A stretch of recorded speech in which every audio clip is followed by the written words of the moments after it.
Uh-oh. What's up, everyone? Jeremy Majors here with Majors Academy Dog Training out of Green Bay, Wisconsin. And we are live right now at Badger State Brewing Company. And we are here to answer your dog training questions. So if you have any dog training questions, hopefully you guys can hear me well. If not, then, well, I just hope you guys can hear me well, because there's not much I can do about it. The music's pretty loud, but hopefully you guys can hear me. Thanks for watching here already. Thanks for coming. And I hope you guys are having a good Thursday. Cheers.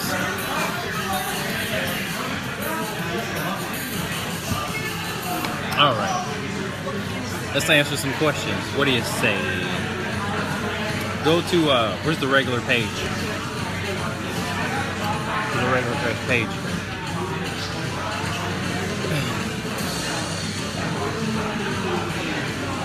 Cheers.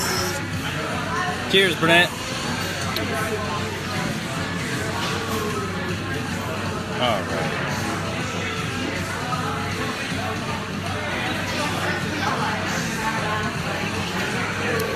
Okay, here we go. You guys, can you guys hear me okay? Somebody gives me a thumbs up to see if you guys can hear me all right. Anybody? Can you hear me? Give me a thumbs up if you can. Man, they've got a ton of beer here now. No? Somebody's got to hear me. It's okay. All right. Thanks, Kristen. I appreciate it. All right, I'm going to try to do my best.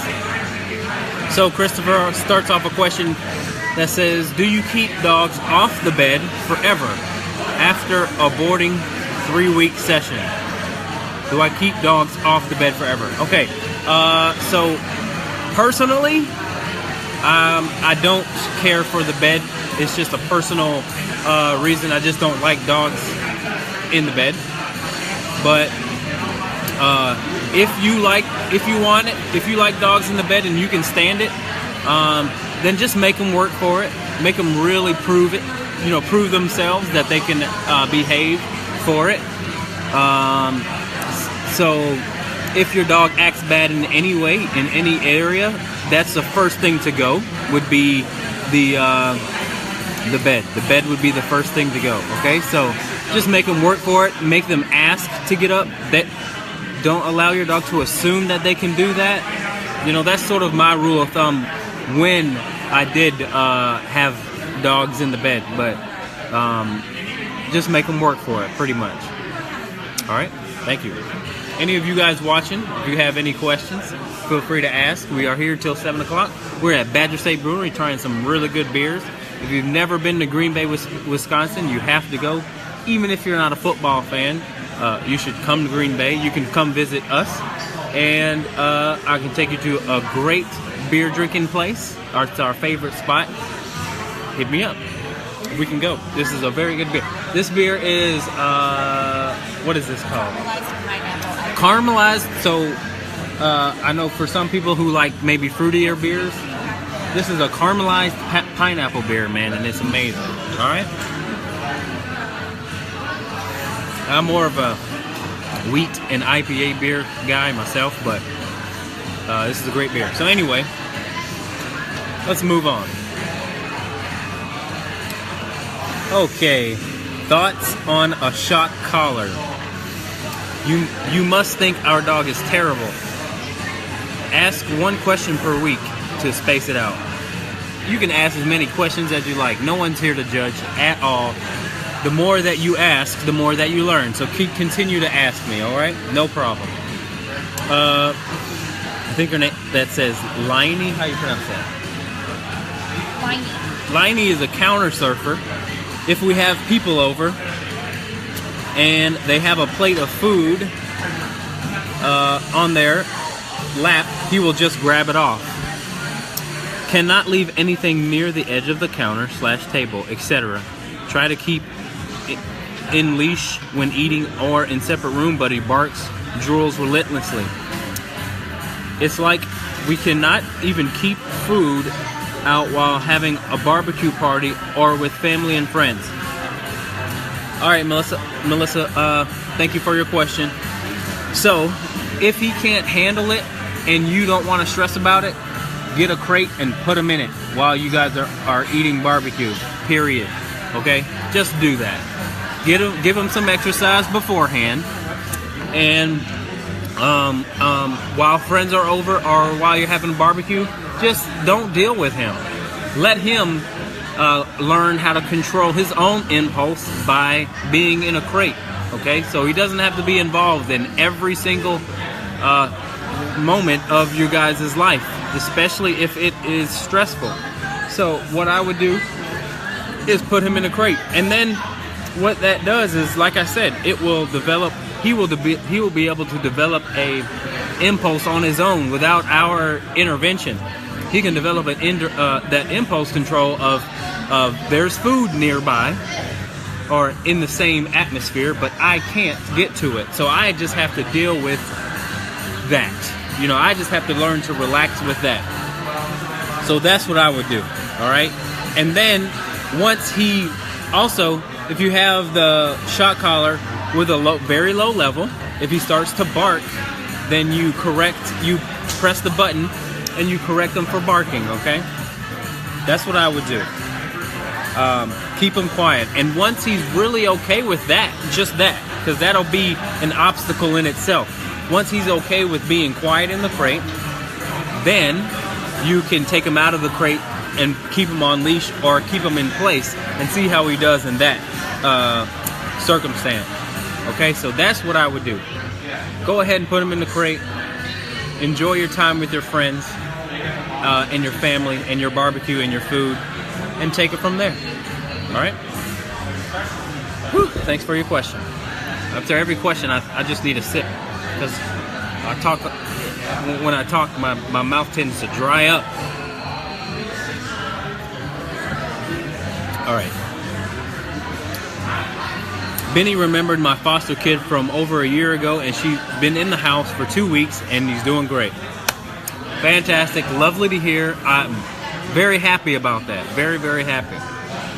Because you were, excuse me for my language, shitting bricks about that situation. That dog was a Weimaraner, and I'm going to just tell a little bit about the story. I hope you don't mind. But the dog was a very, very human aggressive dog, and I was like, all right, I need to see this dog, because the way that you described Benny was this monster. So I came back, I saw this dog. You were also very scared that I would get bit, but I was sure of his behavior after we worked through his brattiness. His brattiness was he had such a big attitude from being isolated, from having to deal with his insecurities, that once we worked through his brattiness, you really saw him start to be open to my presence and even your man's presence. So I'm very happy that you guys are having success. It's great. Let me know if you need any further help. We're always here. But good job, great job on making that happen. All right. Cheers to you.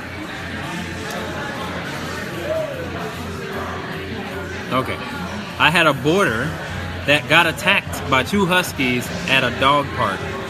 Pretty significant injury to his one leg.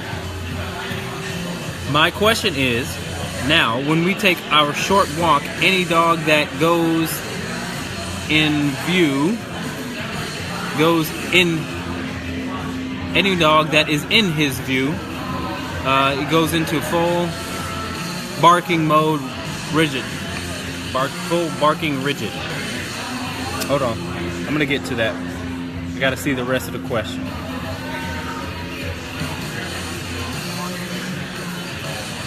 How to get him through his fear. All right. First of all, I don't recommend dog parks for that reason. You're going to have dogs that you don't know anything about, and it can really ruin the trust between you and that dog. So, but that's precisely what you have to earn, work for, and earn and also do a good job of keeping once you earn that trust. And dog parks can really ruin that for your dog. Okay, so you're going to have to just earn the trust on leash, off leash, any leash. You're just going to have to earn that dog's trust back. And you do that by non-negotiable obedience. Okay, so make that walk, heel, make the dog heel on the walks. Give the dog a job to do, and you'll start to gain that dog's trust. Do not let the dog meet other dogs that you don't know are balanced or not, because that will ruin it. All right, sorry that happened.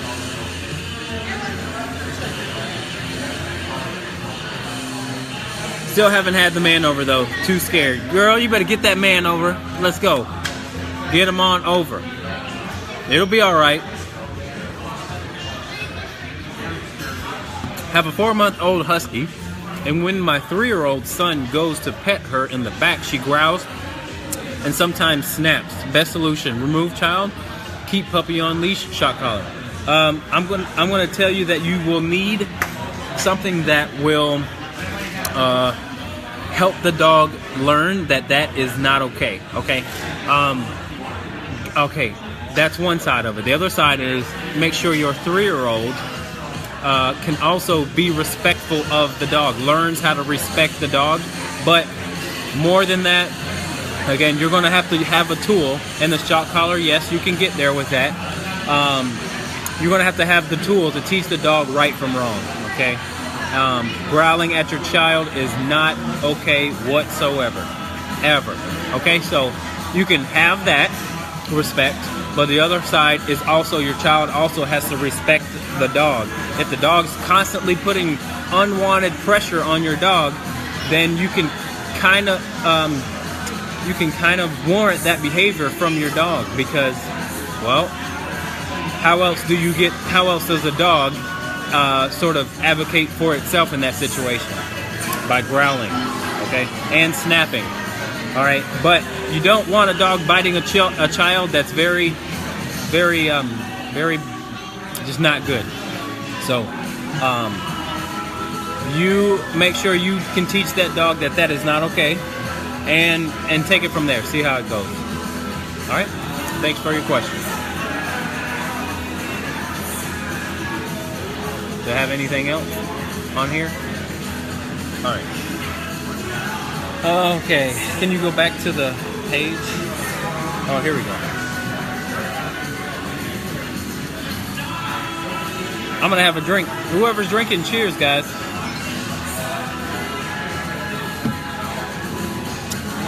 Okay. Not a real comment, not a real question, just a comment. And thank you. Debbie says, we started using the pet convincer a couple months ago, and let me tell you, what a life changer. Ginger correlated the PC with my command, leave it, almost immediately.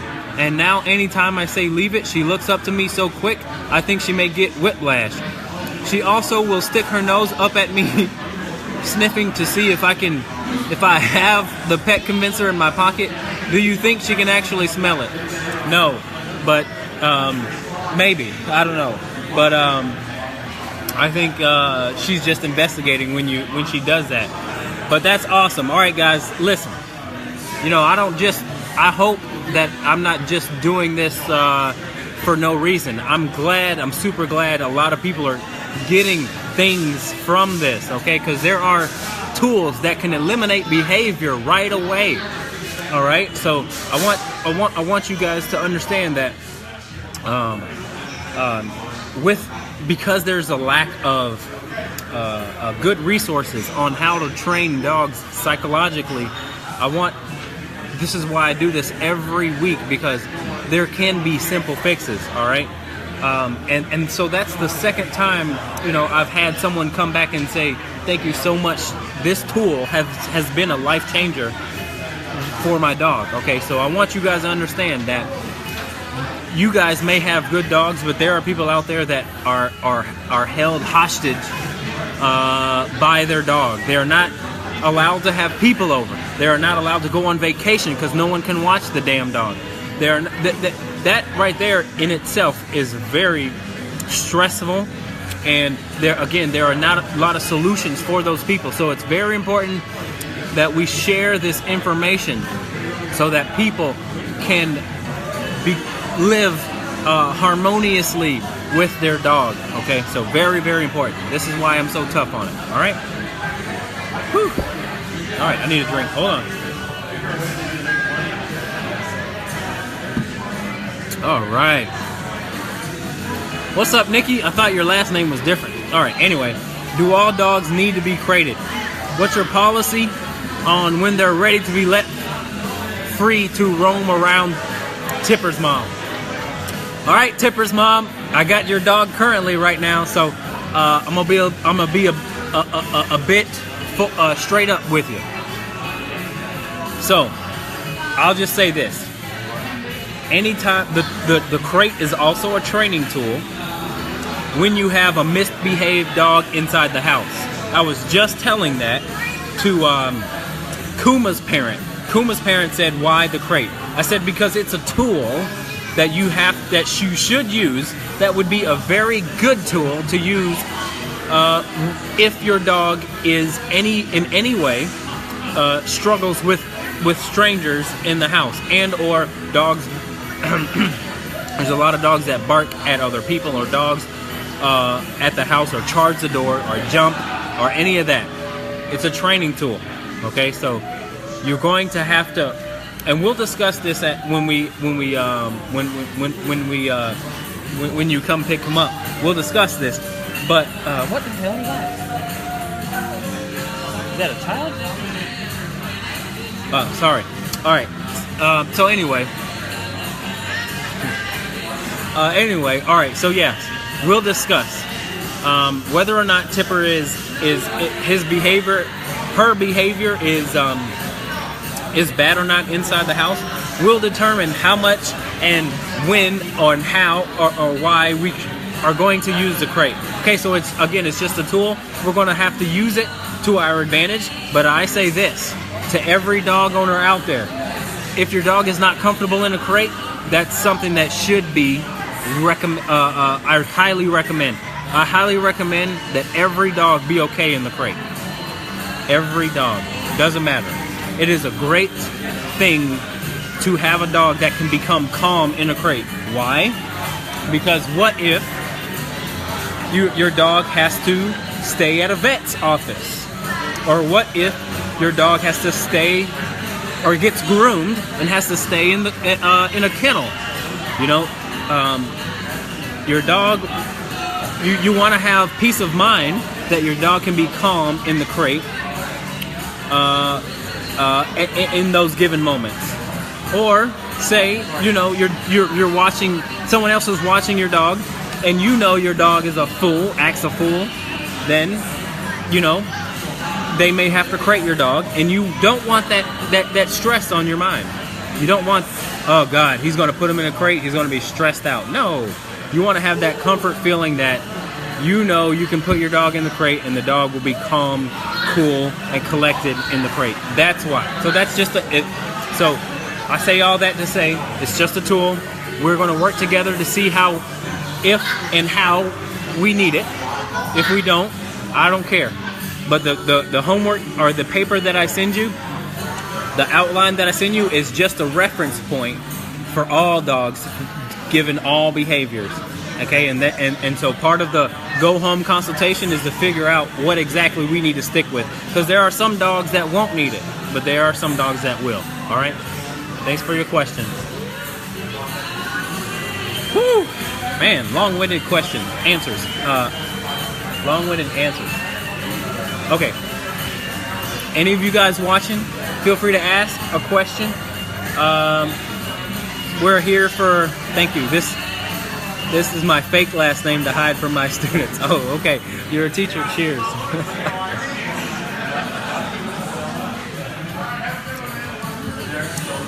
All right. Any questions from you guys? Otherwise, I'm going to keep going with my questions from earlier. Key lime. No. What? Key lime milkshake IPA. What the hell? All right. Okay. There is a beer called a key lime milkshake IPA.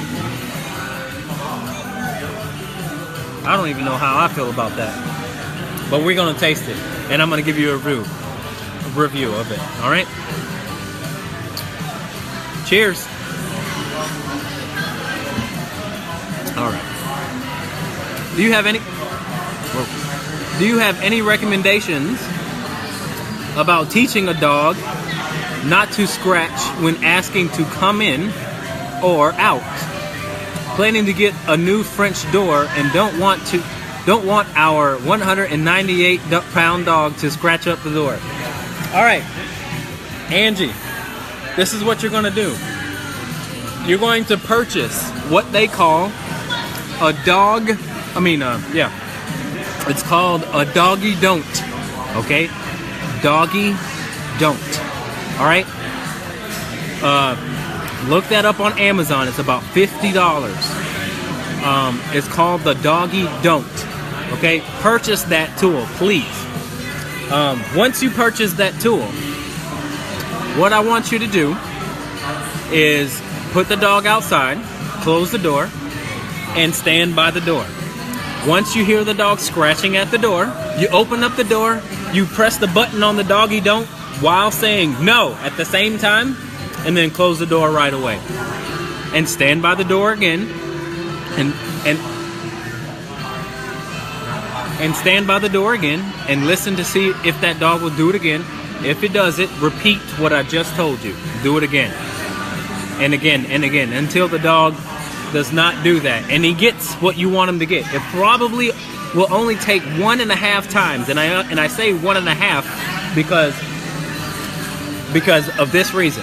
You're going to open up the door, you're going to say no, and you're going to press the button at the same time. The next time, you probably won't even have to press the button. All you have to do is open up the door and say no to get it done. That will really register with the dog. The dog will start to really understand what exactly you don't want from the dog. So that's what I would do. Okay, open up that door, give that dog the doggy don't, say no at the same time, just helping that dog realize that it should chill outside, and when you are ready for the dog to come inside, then you're going to come inside. All right, that's it. That's what I would do. And if that doesn't work, give me a call.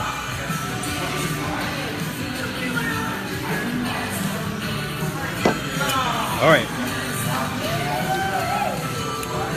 For those of you who just joined in, feel free to ask a question. We are here. We're in Green Bay, Wisconsin. This is Majors Academy Dog Training. We are at Badger State Brewing Company, drinking some good beers. And so this beer is called the Key Lime Milkshake IPA. What in the world is that? So we're about to taste it though. Cheers.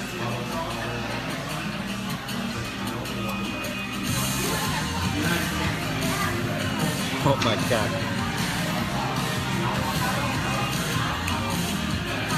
This is real good. Yeah, it's real good. It has a nice IPA flavor to it. I don't like fruity beers that are all fruit and little beer, right? I like a little bit of beer taste to it. But anyway, you guys aren't here for that. You guys are here for some questions. All right, got a question. EJ Lee, this is your question. Hey Jeremy, thanks for taking the time to answer questions. Can you talk about barrier frustration or crate aggression? Also, do you know when a dog can benefit from medication? I'll try to catch it live, but may not be able to. Thanks again for sharing your wealth of knowledge. Well, thank you for asking. I really appreciate that. Okay, first and foremost, let's talk about barrier frustration. We'll talk about barrier frustration and crate aggression. So barrier frustration is basically this. It's a broad, there can be a broad definition in my opinion. I was just talking about this to someone who was trying to really get a good recall on their dog. All right, and I advised them to go ahead and allow their dog to explore what they want to explore past that barrier. Because the barrier frustration in a dog says, well, I want to go over there, because I can't go over there, not because I just want to go over there. So you'll observe that. You'll observe dogs that say, I want to go over there because I can't. You know what I'm saying? There's a barrier in between the area where I want to go over there. But once they go over there, they'll realize that it's not a big deal. So I always encourage people to explore the world with their dog. Why? Because then the world doesn't seem so interesting. They get tired of the world. They get tired of the other side of the fence. They get tired of the green grass on the other side. So explore the world with your dog, and your dog starts to say, I don't really have to care what's on the other side of that fence. But if your dog's never been on the other side of that fence, that barrier, then your dog's going to have a burning need. Some dogs, I would say most dogs, are going to have a burning need to see what's on the other side. I feel bad for dogs who have never explored outside of their backyard. And the reality is, that's a lot of dogs. A lot of dogs do not ever see any other area but their own yard and that line that they're attached to. Okay? So I encourage people to, again, allow their dog to really have that sensory overload in exploring the world with you. That's what fulfills them. Dogs, if they were wild, they have a migrating drive as well. Dogs in the wild, we know, migrate. So I think it's important to fulfill that need in our dogs, which is why I'm a big advocate of e-collars, because e-collars make it easy for the average dog owner to do that, to be able to explore the world. All right, my dogs and I, we just went to this awesome place. It had a nice little lake. It was just wide open. I could see for long distances around us, and they're good for 2 days. Like I don't even take them on a walk the second day because they don't want to, because they've fulfilled every single need during that pack walk. Every single need, whether it's migrating, whether it's smelling smells, whether it's hunting a little bit, whether it's just exercise, anxiety, whatever, it's all getting out. What's up, Rory? Cheers, buddy. It's all getting out during that pack walk, okay? So that's why I heavily encourage the pack walk, because it just fulfills our dogs, very much so. All right, let them use that nose to the utmost extent of whatever, okay? That's why I'm a big advocate for it. So that was a long-winded answer to that barrier frustration. If there's a barrier frustration, allow the dog to go on the other side, okay? Or be the dog's leader enough to make the dog be okay with not exploring that, okay? But I always am an advocate for, first and foremost, to allowing them to explore what they think they want to explore. It's almost like this. It's almost the same concept of, if you have a partner that is dying to get away from you, and you don't want to because it affects you, let the partner get away from you and let them see what they need to see. And if they come back, then it makes it all better, doesn't it? But if you don't let them, then it's really going to be tough on them. And I think that's the same way with dogs. All right. Whew. All right. That was a long-winded answer for just one part of your question.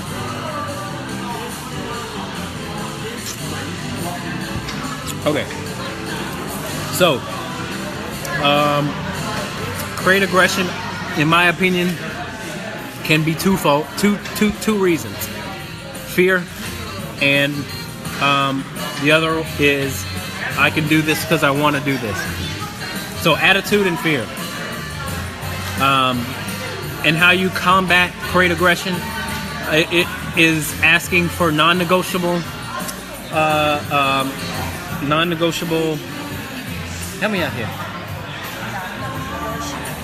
Non-negotiable, yeah, non-negotiable obedience in the crate. All right, so Kuma, I have a dog currently that came to me very crate aggressive because she's just a big fearful dog. But get that dog to sit, get that dog to be in a down, get that dog to be quiet, and get the dog to respect that when you open the door, the dog just doesn't rush out, and all those things right there will eliminate crate aggression, I guarantee it. If the dog will sit for food, if the dog will sit once it's barking, and via your body pressure, once the dog sits despite you opening the door, then all of that helps the dog become comfortable with you. Now listen, here's the magical part. Here's this crazy part is we don't need, yes, we also need time to eliminate crate aggression, but that is not in itself the thing that's going to eliminate crate aggression. It's not just time that's going to eliminate crate aggression. The fastest way to get a dog to respect crate aggression is boundaries, is leadership. So and that is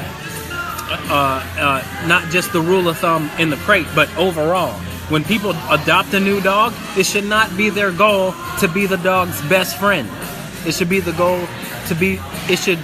your goal to be the dog's leader.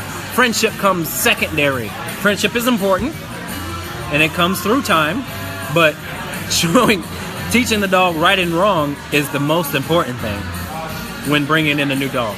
All right, so sorry, went off on a tangent about that, but cheers to anyone having a drink on a Thursday. Go ahead and drink with your boy. Drink with Alyssa. Alyssa, what are you having? Mimosita, the blood orange wheat ale. Mimosita. There's a beer that is at Badger State, and it's called the Mimosita, and it is described as blood orange wheat. There, I'll let you guys see it. This is what Alyssa's drinking. And you like it? She loves it. Okay, got a couple questions. Hi Jeremy, how do I get Blue used to fireworks? The neighbors blow them off and she's horrified. Yeah, so one of the things that I do to help get my dog used to fireworks is during the 4th of July or New Year's when they're going off, I will go on a pack walk with my dog. All right, and I will have a long line just for safety, but I will allow my dog to choose to run away from me or to stay with me for security. Right, I have a dog that's very firework fearful. His name is Tobias. I mean, not just fireworks, but it can be gunshots, it can be construction, it can be hammers, it can be anything loud. Now the dog comes to me for that security, okay? As opposed to running away, because we have a really good relationship, a trusting relationship. So it's not just about fireworks, it's more so about what's your dog do to help. What's your dog do? Does it advocate for itself, or does it rely on you to do the advocating for the dog? And if your dog thinks like that, your dog will come to you when they're insecure, because they're used to you being there while they're insecure. If your dog is not used to you being there when it's insecure and it has to advocate for itself, then it's going to continue to do that, and you may have a dog that runs away. That's the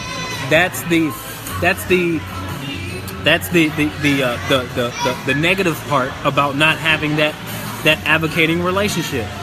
My dogs will never run away from me, ever, because they know that by me is the safest spot in the entire other than the entire world, right? So they will never run away from me for two reasons. One, because I tell them to come and they have to come. But for two, if they feel like they need to run away from something, they're going to run towards me. So that's the relationship you want. It's just like a child. A child is not going to go and say, uh-oh, there's a scary something out there, I'm going to go run away from my parent. No, the safest spot is the parent, right? So that's what you want to sort of establish with your dog. But you may have to take your dog through certain things that make them insecure, and you be there in order for that dog to realize that. Okay, that's a real thing, and that's what many people struggle with, and that's what I try to open up for people. Some dogs can't even get their nails clipped because they freak out and it works for them because their owner has not known how to be there for their dog. Okay, so it's not more so about, it's not everything is not about fireworks. Like everyone tries to say it's this, it's this, it's this, it's this. It's not about the fireworks. It's not about the other dogs that you see on the walks. It's not about the crate. It's more about the perception of you from your dog. That's what it is. Okay? So look in your life with your dog. Look for areas where you can advocate for your dog, whether it's even just giving them a bath if they hate it. Anything that is not going to cause harm to your dog and that you sort of really, really help them through it to get to the other side of, oh my God, is Tipper Moms watching? Because there's a dog that just walked in that looks like Tipper. Anyway, 2 border collies, Australian Shepherd. Anyway, look for those things in that area where in your life, living with your dog, where you can advocate for your dog to get your dog to realize that when I do certain things, when I say certain things, when I hold you a certain way, when I handle you a certain way, you should be calm, you should be collected, because we've done this over and over again. I can't stress that enough. That is the most important thing you can do for your dog, guaranteed. Okay? I can't stress that enough. I even stress that with my wife. When I say something, I want you to take my word for it, because if not, one time, if there's a life or death situation and you don't take my word for it, it could cost you your life, if not something, So I really, really stress that you do that with your dog, because yes, dogs' lives are on the line. And I'm the type of person that crosses my T's and dots all my I's. And it may be more serious or too serious. It may come off as too serious. But guess what? I know how to live a life with my dogs that can give them the most freedom, yet keep them the most safe. And that's the goal. And have the ability to take them many places and not stress. Oh man, that's a good beer. All right. My foster dog had a good week, less reactive on walks, got his nail trimmed with some help, and hasn't growled at me all week, other than nail trim. I've been able to hold his collar, check his teeth and ears. Oh, Jen, I'm freaking loving it. I'm freaking loving it. All right, let me continue. I've been able to hold his collar, to keep his head still, check his ears and teeth, and touch him in a similar manner that a vet might. All of that is new. Is it a good time to have him be on place while we're relaxing together at night, or too soon? I've been teaching him place each day, but not had him hang out with us. Our doorbell rings a lot unexpectedly, so it's going to be a tough test. We have been working on doorbell issues. Yes, it's a good thing. Yes, it's a good thing. Oh my God. They just got wings right in front of me. But yeah, it's a good thing, man. I'm very happy to hear that what we kind of set forth is working. Thank you for doing that. So yes, I would say have them out in place and see how it goes. All right. I was just telling a trainer friend of mine to try everything. She had said, I'm afraid to try it and do it wrong. Well, you're never going to learn if you don't do it wrong. You're going to learn when you do stuff wrong. I'm sorry. When you do stuff wrong, you're going to learn. Try everything. It's okay. As long as your intentions are good and you can 9 out of 10 times advocate for your dog, you're going to come out on the winning side of things. So don't be afraid to try everything that you think of, especially if it's instinctual. Try it, because it's going to work. And that's how you can be innovative, okay? Thank you for your question. Woo, boy, I'm getting an ab workout because I got to speak so loud. Wish they would turn the music down.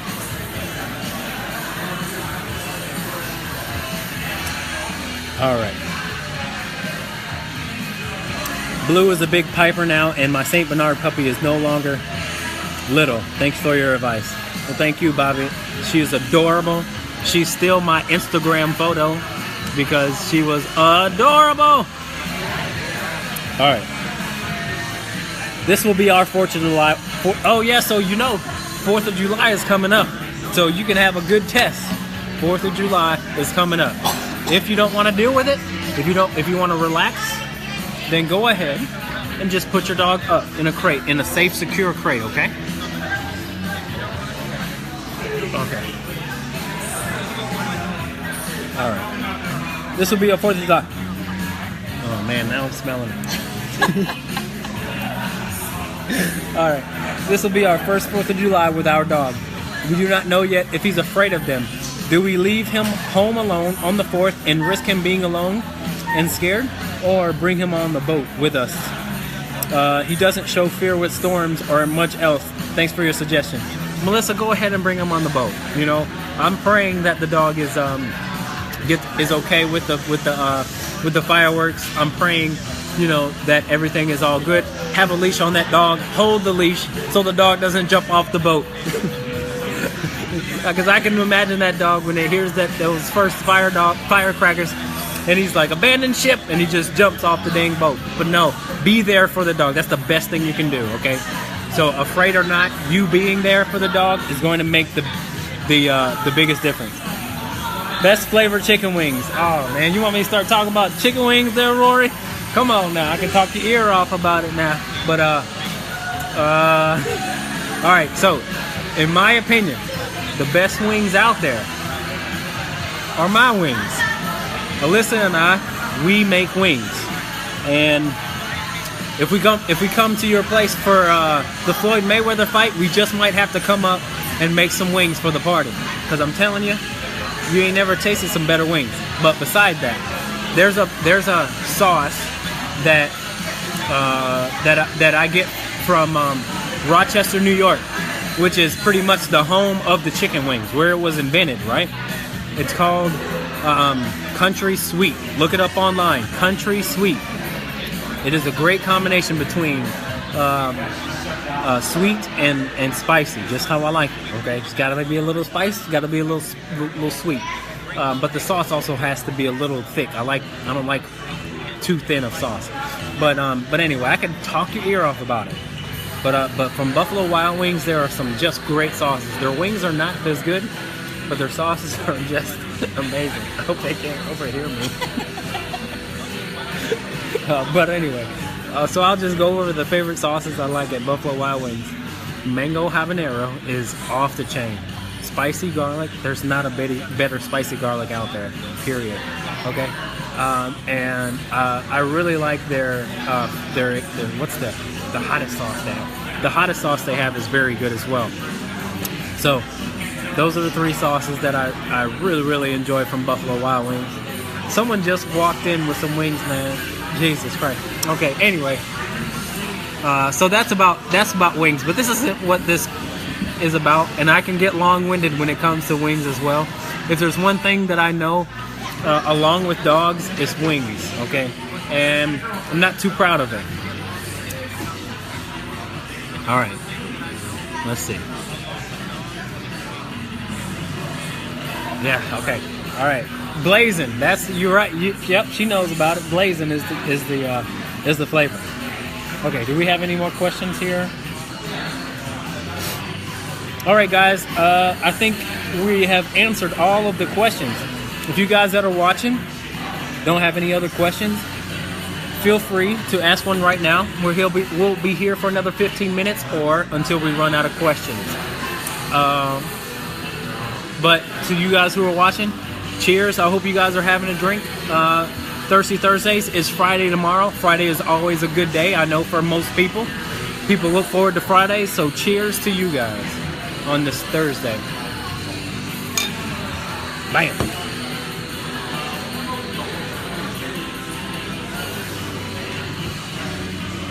All right.